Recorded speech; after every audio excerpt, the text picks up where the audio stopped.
The hospital room smells like bleach and something else, something dying. My body won't move, won't respond. I'm screaming inside this prison of flesh and bone, but nothing comes out. Not a sound, not a twitch, just the steady beep of machines counting down what's left of me. She looks dead already. Sloane's voice cuts through the fog. Her breath hits my face. Cinnamon gum. The expensive kind she buys with my money. I feel her fingers on my arm, cold, testing, pressing into skin that can't pull away. She's checking if I'm here, if I can feel, if I know. Keep your voice down. That's Dax, my son. His cologne fills the space between us. The bottle Sloane bought him, $300 of bergamot and cedar. I remember because I saw the receipt. Saw a lot of receipts. Hi, viewers. Kindly tell us where you're watching from and what time it is. Why? She can't hear us. The doctor said she's basically gone. Brain activity means nothing at this point. Sloane leans closer. I hear the rustle of her designer jacket, the one that cost more than Vernon and I used to make in a month at the food truck. My brain is screaming. My mouth won't work. The stroke took half my body 2 weeks ago, left me floating in this darkness, trapped behind eyes that won't open. The doctors induced a coma, said my brain needed time to heal, said I'd wake up slowly, gradually, with warning. They were wrong. I woke up 18 hours ago, heard the nurses talking about vitals and medications and recovery timelines, heard them say my name like I wasn't there, felt them move my arms and legs like I was already furniture, already gone.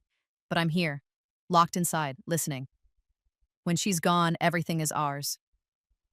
Sloane's whisper drips with something sweet and rotten. All 18 locations. The house, the investments. Everything. The machines keep beeping. My heart rate doesn't spike. Can't spike.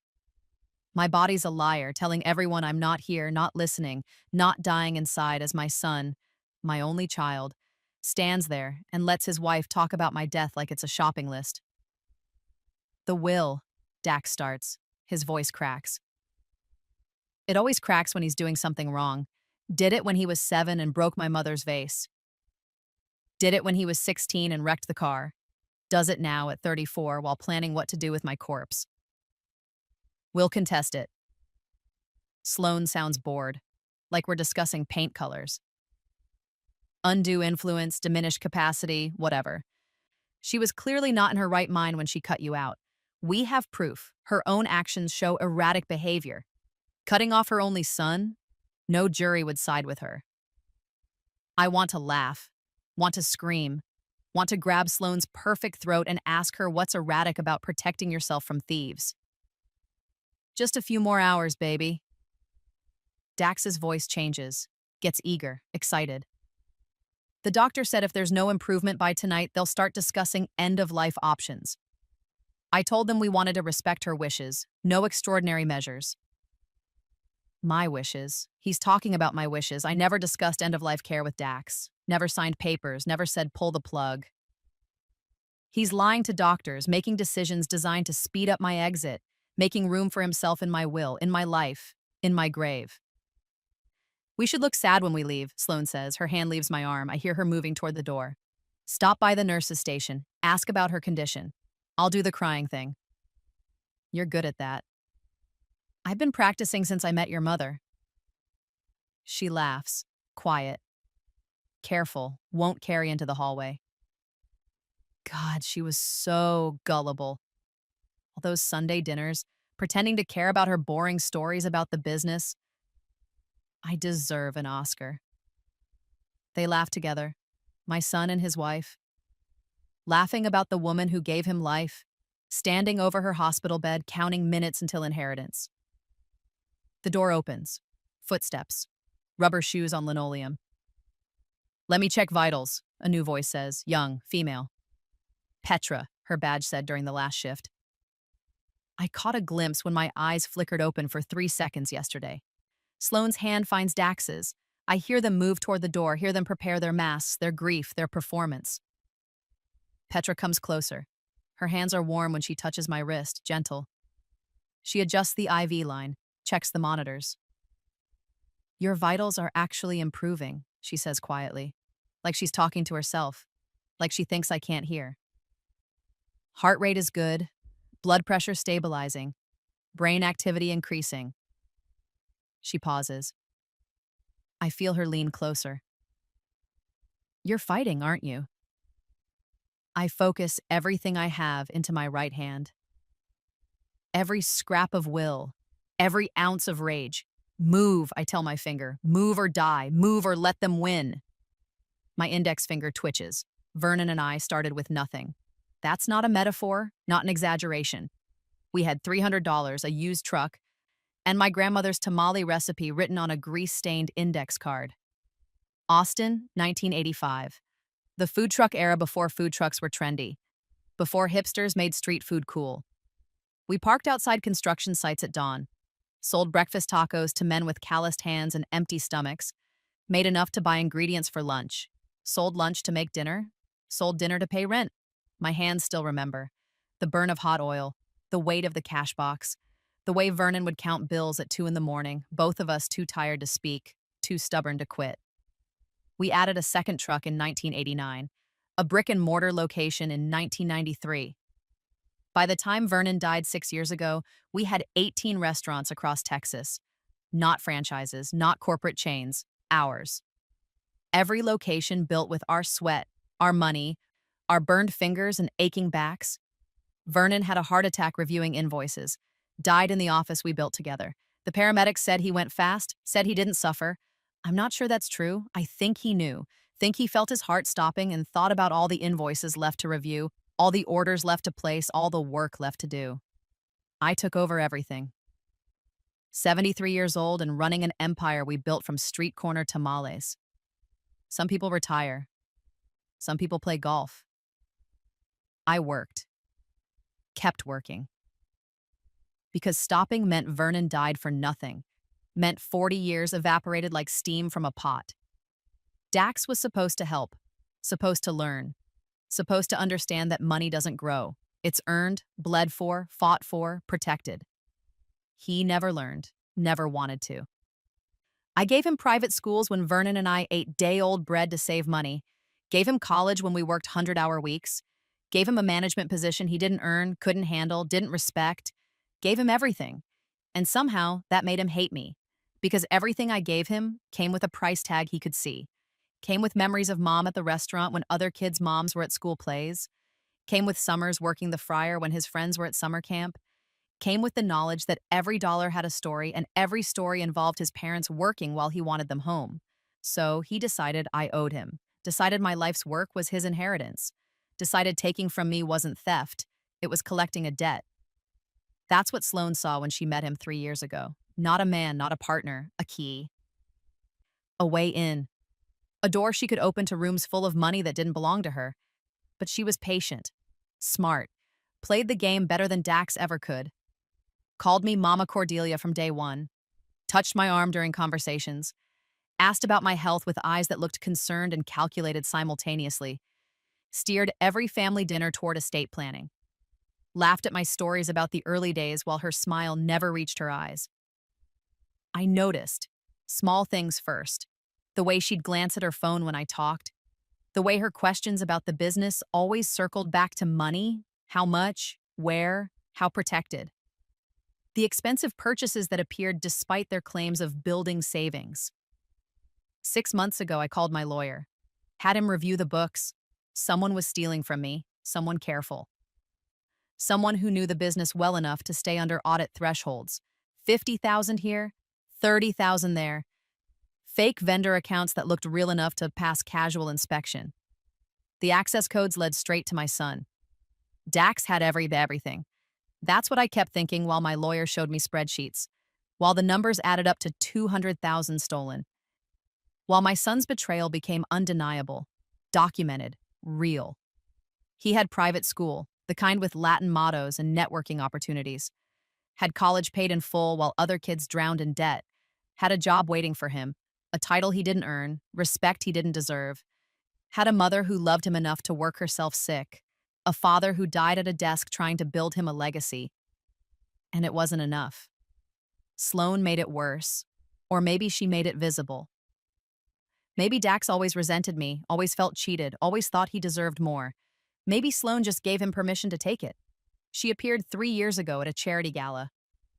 Dax brought her to the scholarship dinner Vernon and I founded, the one that sends culinary students to school, gives them what we never had. She wore white, smiled with teeth too perfect to be real, laughed at the right moments, touched the right people, made the right impressions. Mama Cordelia, she called me that first night. Before she knew my middle name, before she'd earned familiarity, just claimed it, took it, like she'd eventually try to take everything else. I watched her work the room, watched her memorize names, faces, net worths, watched her calculate who mattered and who didn't. Saw her dismiss the scholarship students, the kids we were there to celebrate, and focus on the donors. Saw exactly what she was. But Dax looked happy. First time in years, maybe. He stood straighter around her, smiled more, touched her back like she was precious, like she mattered, like she made him into someone better. I wanted to believe it. Wanted my son to find someone who made him happy. Wanted to be wrong about the calculations in Sloane's eyes, the performance in her laugh, the way she mentioned my will within 3 conversations. Just making sure everything's organized, she'd said over Sunday dinner, 3 months after meeting us. For Dax's future, in case anything happens. You're not getting any younger, Mama Cordelia. She smiled when she said it, squeezed my hand. Her fingers were cold.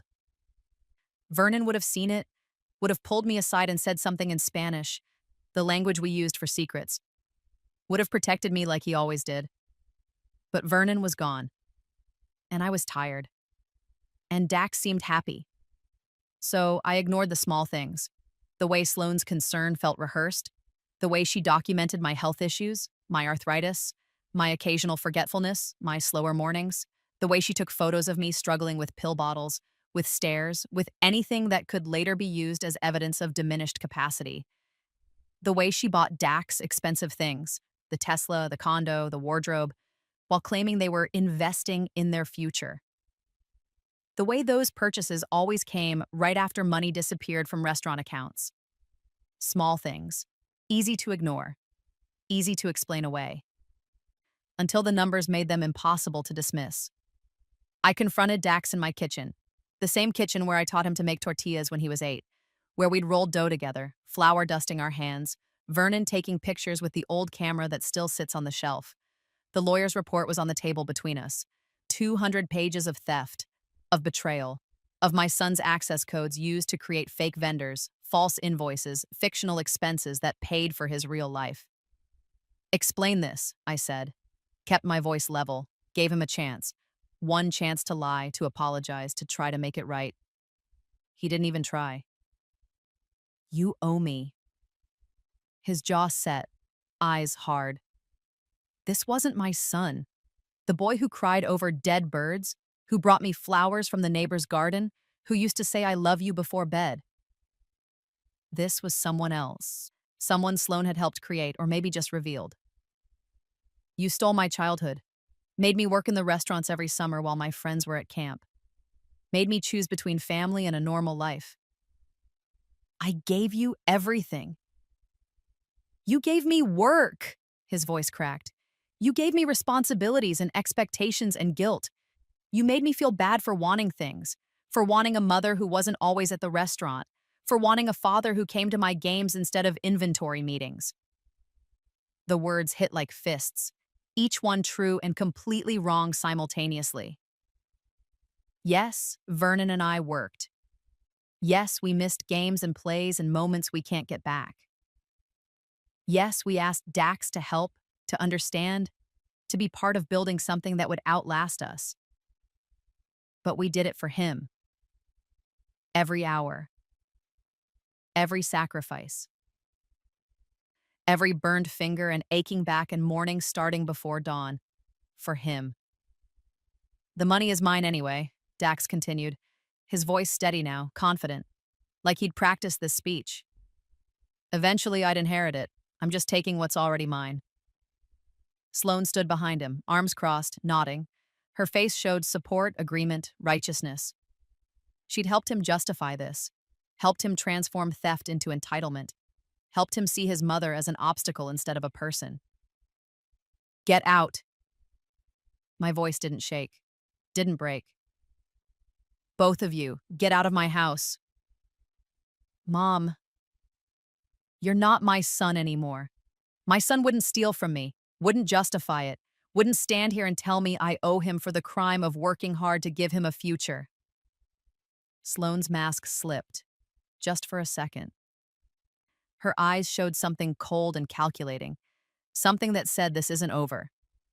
They left. I changed the locks that night, called my lawyer the next morning. By the end of the week, Dax was removed from the business, removed from my will, removed from everything Vernon and I built. Everything would go to charity now: the Culinary Scholarship Fund, the Domestic Violence Shelter, places that would use our work to help people who needed it, people who didn't see kindness as weakness, generosity as debt. Dax would get nothing. The calls started immediately. Dax crying about family, about mistakes, about how I was destroying everything over a misunderstanding. Sloane's letters arrived daily. 3 pages of how much she loved me, how Dax had learned his lesson, how we could work this out if I'd just forgive and forget. I didn't respond, didn't engage, didn't open the door to negotiation. My mother taught me something before she died. Her own sister had done this, manipulated their father's final years, turned estate planning into warfare, made an old man's last months about money instead of memory. Blood doesn't excuse poison, my mother said at her sister's funeral. They hadn't spoken in 12 years. Sometimes the kindest thing you can do for someone is let them face what they've become.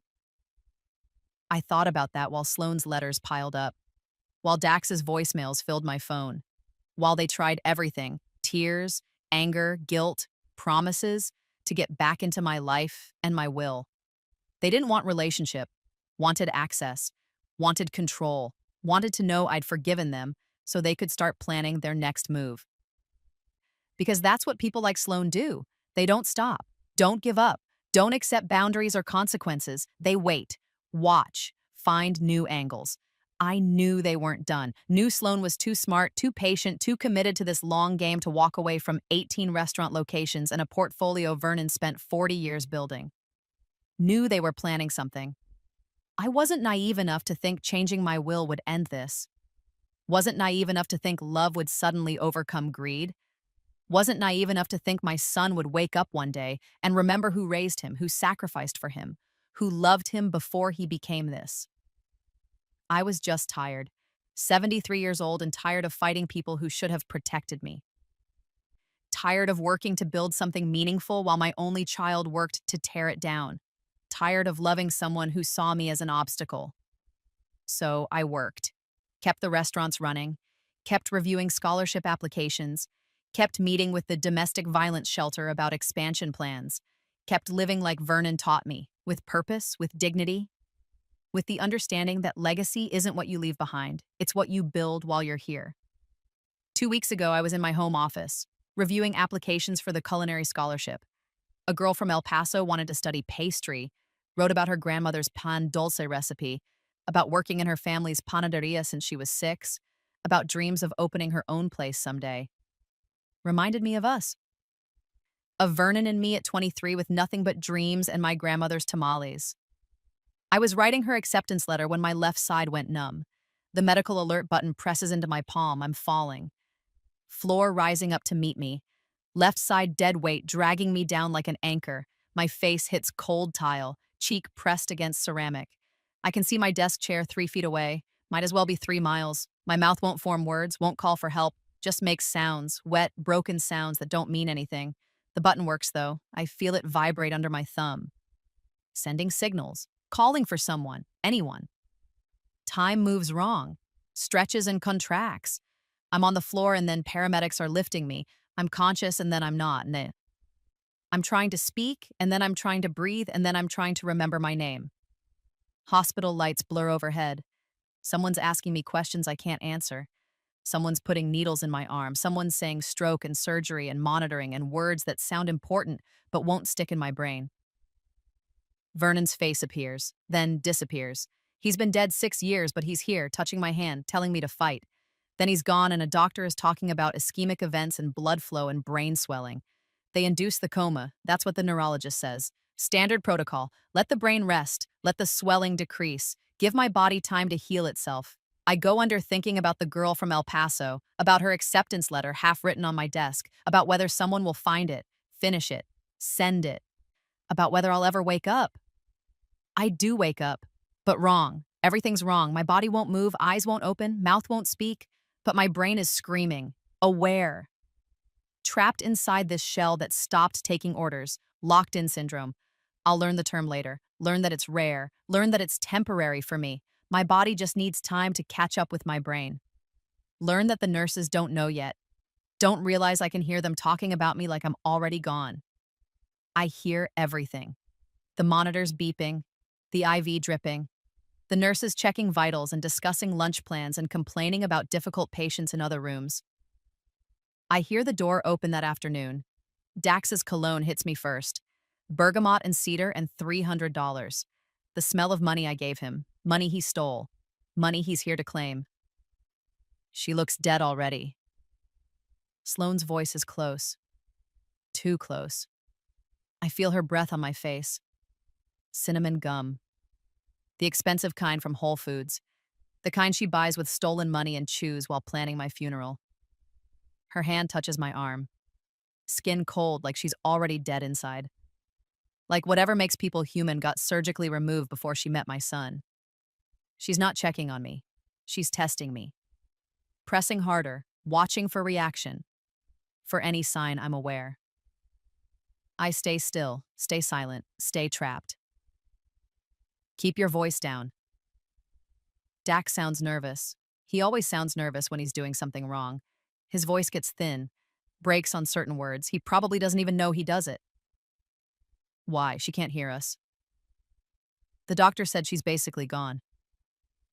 Brain activity means nothing at this point. Sloane moves closer to my bed, Basaz.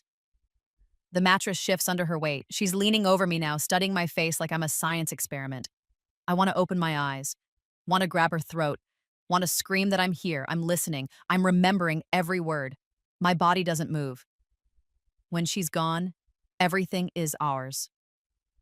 She whispers it near my ear, intimate, excited, like she's sharing a secret. All 18 locations, the house, the investments, everything. The will, Dax starts. His voice cracks. There it is, the nervous tell, the sound of my son knowing he's wrong but doing it anyway. We'll contest it. Sloane sounds bored now, like this is obvious. Like she's already talked to lawyers, researched precedents, planned the whole strategy.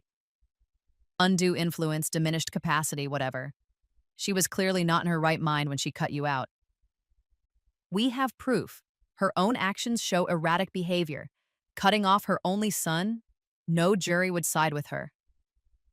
The machines keep beeping. Steady. Betraying nothing. My heart should be racing. Should be setting off alarms. Should be telling everyone that I'm here, that I'm listening, that this is attempted murder being planned 3 feet from a nurse's station. But my body is a liar. Says I'm calm. Says I'm unconscious. Says I'm not screaming inside this prison of flesh and bone. Just a few more hours, baby. Dax's voice changes. Gets eager, hungry. The way he used to sound on Christmas morning. Except now he's unwrapping my death instead of presents.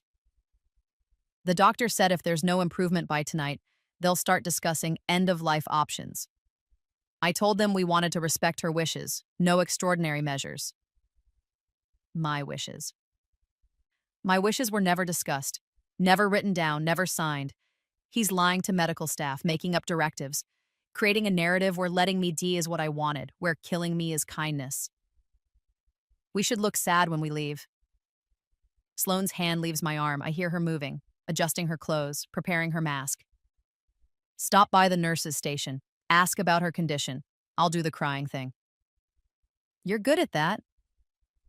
Dax sounds proud, like her ability to fake tears is an accomplishment worth celebrating.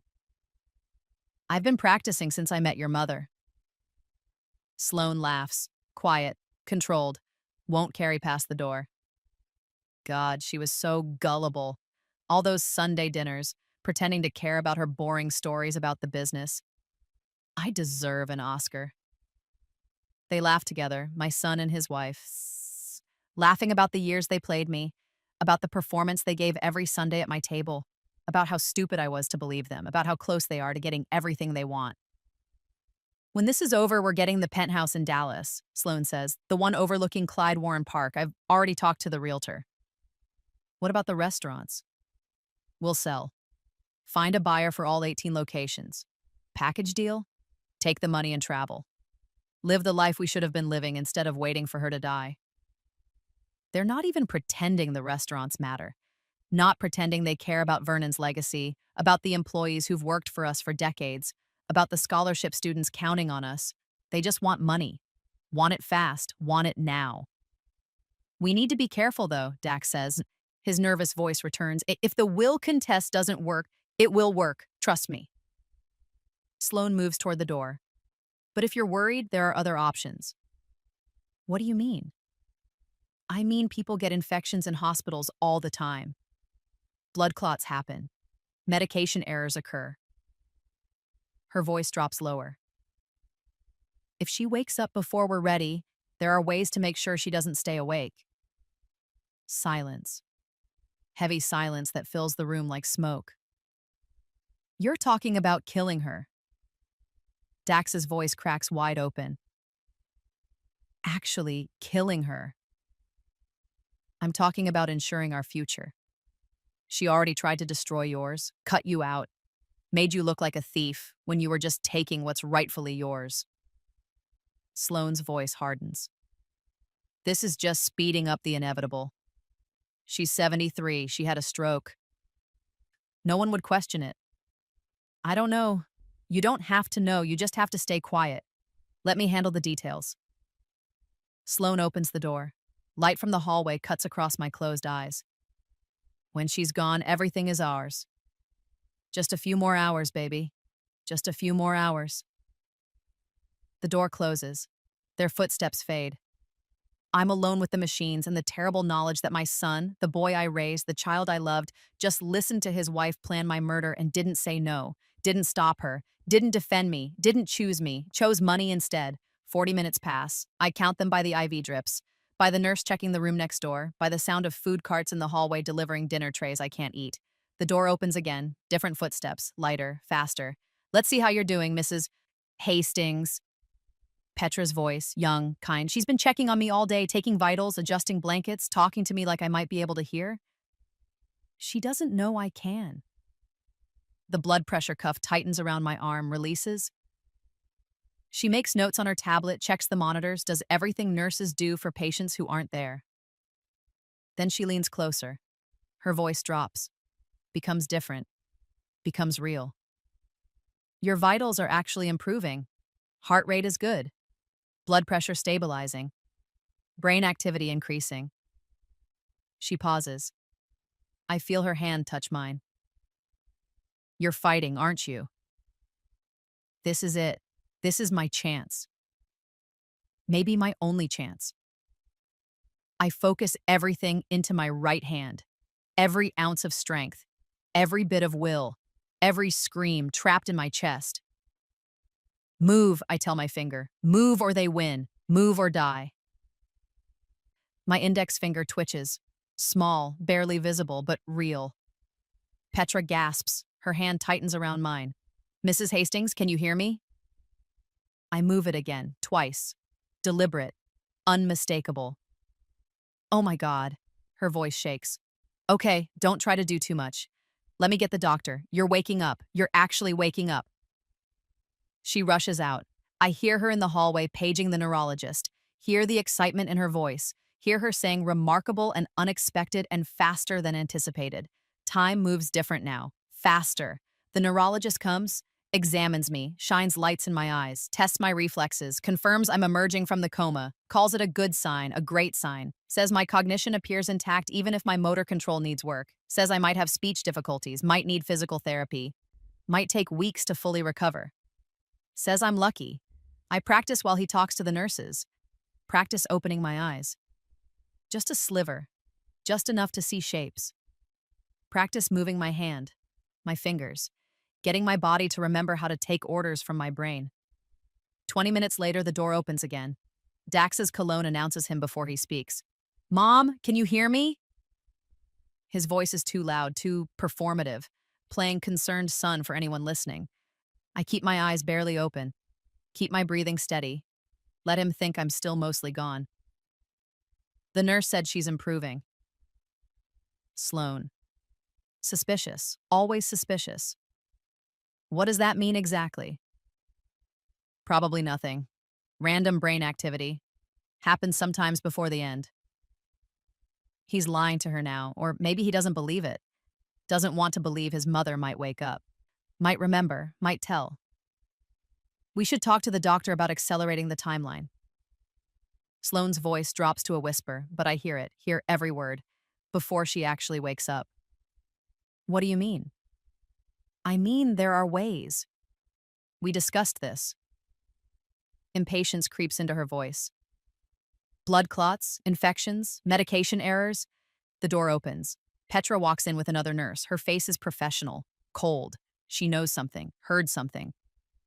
Excuse me, I need to check Mrs. Hastings' vitals. She moves to my bedside, takes my hand, looks at me, really looks at me. Mrs. Hastings, if you can hear me, squeeze my hand. I squeeze. Firm, strong, unmistakable. Petra smiles. Good news. Your mother is stable and fully conscious. The neurologist confirmed it 10 minutes ago. She's been awake and aware for the last hour. The room goes silent. Dead silent. I open my eyes fully. Look at Dax. Watch his face drain of color. Watch him realize I heard everything. Watch him understand he's finished. Sloane grabs Dax's arm. Her nails dig in. I see it from my hospital bed. See her fingers white with pressure. See her mask cracking around the edges. We should go. Let her rest. Her voice stays controlled. Barely. Not yet. Petra presses a button on the wall. Security, please come to room 412. What's going on? Dax tries for confused. Fails. His voice pitched too high, too panicked, too guilty. Hospital policy. When we have concerns about patient safety, we involve security and social services. Concerns? What concerns? Sloane's professional veneer is splitting. I can see it happening. Watch her scramble for control she's losing. The concerns Mrs. Hastings communicated to me. She can't speak yet, but she can write. She's been very clear about what she heard. I haven't written anything, but Petra is giving me the opening, trusting me. She must have heard something earlier, must have suspected, must have listened at doors and put pieces together. 2 security guards enter. Behind them, a woman in business clothes carrying a tablet. Social services, official, documented, real. Mrs. Hastings has indicated she'd like her son and daughter-in-law removed from her visitor list. Petra's voice is steel, professional steel that cuts. She's also requested we contact her attorney regarding urgent matters. This is insane, Sloane snaps, finally breaks. She's medicated, confused. She doesn't know what she's saying. She's not saying anything. She's writing, and her neurologist confirms she's fully competent. Petra doesn't back down, doesn't flinch. You need to leave. Dax looks at me, really looks. First time in years he's seen me as a person instead of an obstacle. I watch reality crash over him. Watch him understand I heard every word in this room, every plan, every laugh, every casual discussion of my death. Mom, His voice breaks completely. Save it. The words burn my throat. Raw, painful, perfect. My first words, my first testimony, my first act of justice. The social services woman steps forward. Mr. Hastings, we need you to come with us. There are some questions about your mother's medical directives and decision-making authority. I'm her son, say. I have the right. You have no rights here. The woman's voice is flat, final. Your mother is conscious and competent. She makes her own medical decisions. You're being removed from her approved visitor list effective immediately. Sloane tries one more time, tries to maintain composure, tries to salvage something from the wreckage. Mama Cordelia, please, we can talk about this, work this out. We're family. You're thieves! My voice is stronger now, clearer. You're thieves and liars, and I heard everything. Every word, every plan, every joke about how gullible I was. Her face goes blank. Empty. The mask is gone completely now. What's left is cold, calculating, caught. Security escorts them toward the door. Dax is crying, sobbing, saying my name over and over, but he's not crying for me, not apologizing to me. He's crying for himself, for his lost inheritance, for consequences he never thought would come. He collapses against the hallway wall. I hear him through the open door, hear him begging, hear him saying it was a mistake. He didn't mean it. He needs help, but he meant it. He stood in my hospital room and discussed end-of-life options that would speed up my death. Stood here and let his wife talk about infections and medication errors and murder. He meant every bit of it. The door closes. They're gone. The room is suddenly quiet except for the monitors beeping, except for my heart still beating, still fighting, still here. Petra brings me water, helps me sit up slightly. Her hands are gentle, careful. I heard them earlier, she admits quietly, when I was checking the patient next door. I heard enough to make me suspicious. You saved my life. You saved your own life. You fought, you signaled, you refused to let them win. She adjusts my pillow. The police are on their way. The police arrive that evening, 2 detectives, a woman with gray hair and a younger man taking notes. I tell them everything about the embezzlement, about the confrontation, about being cut from the will, about waking up trapped in my body while my son and his wife planned my death. My voice is weak, keeps breaking, but every word is clear, every detail documented. Petra corroborates what she heard. The hospital security footage shows Dax and Sloane's body language, shows them relaxed, casual, discussing my death like they were planning dinner. The district attorney will decide charges, elder abuse certainly, financial exploitations, possibly attempted murder depending on how far they actually went, depending on whether they'd already talked to my medical team about ending life support. My attorney arrives at midnight, sets up a restraining order, confirms Dax is completely removed from the business and my will, assures me everything Vernon and I built will go exactly where we wanted. The Culinary Scholarship Fund, the Domestic Violence Shelter, places that help people who need it, people who don't see kindness as weakness. The girl from El Paso gets her acceptance letter, gets her scholarship, gets her chance to build something like Vernon and I built, like she deserves. 3 days later, I'm transferred to rehabilitation, learning to walk again, learning to speak without my voice breaking, learning to trust my body after it betrayed me. 6 weeks later, I'm home, my house, my office, my life.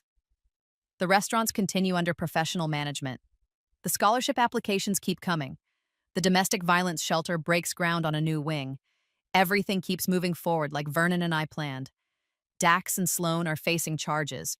Their lawyer is trying to negotiate, trying to claim misunderstanding, trying to reduce consequences. But there's no misunderstanding recorded conversations about medication errors, no misunderstanding lies about DNR orders, no misunderstanding theft documented in spreadsheets. They made their choices. Now they face them. I stand at my office window, the same window I was looking through when the stroke hit. Austin spreads out below me, the city where Vernon and I started with nothing, where we built something real, where I survived my son trying to inherit me before I was dead. Some people think this story is about revenge. It's not. Revenge is hot, impulsive, destructive. This is about justice, about knowing your worth, about refusing to die on someone else's timeline, about understanding that sometimes the people who hurt us most are the ones we loved first. And sometimes protecting yourself means letting them face what they've become. If you've ever been betrayed by someone you sacrificed everything for, your worth was never determined by their choices. To anyone fighting their own battle right now with family who sees you as an obstacle instead of a person, your strength isn't in confrontation, it's in survival, in outlasting them, in refusing to disappear when they need you gone. What lesson hit you hardest from this story? And if you were in my shoes, if you heard your own child planning your death, what would you have done? Don't stop here. Click the next video on your screen right now and watch another story from our channel. Hit subscribe, turn on notifications, and share your thoughts in the comments below. See you in the next one. I'm Cordelia Hastings. I survived a stroke, a betrayal, and a plot against my life, and I'm still here.